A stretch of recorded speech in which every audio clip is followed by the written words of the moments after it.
పల్నాడులో అరాచకాలు కొనసాగుతూనే ఉన్నాయి.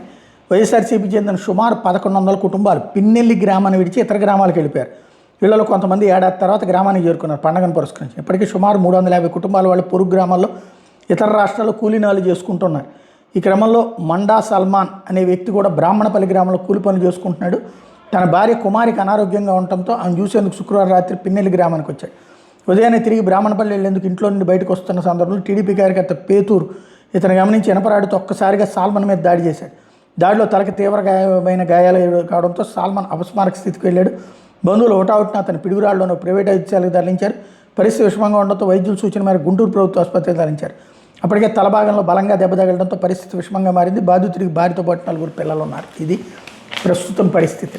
బట్ ఇక్కడ ఇదివరకు అయితే కనుక జగన్ టైంలో ఇలాంటి జరిగినప్పుడు ఊరు వదిలి వెళ్ళినటువంటి సందర్భంలో పెద్ద చర్చలు, వాళ్ళందరినీ ఒక పెద్ద హాల్లో ఉంచడము, ఆ తర్వాత కోర్టులకు వెళ్ళడము, కోర్టు దగ్గరుండి వాళ్ళందరినీ కూడా ఊళ్ళకి వెళ్ళేటట్టు చూడమంటాం, పోలీసులు పికెట్లు ఏర్పాటు చేయడం అది జరిగింది.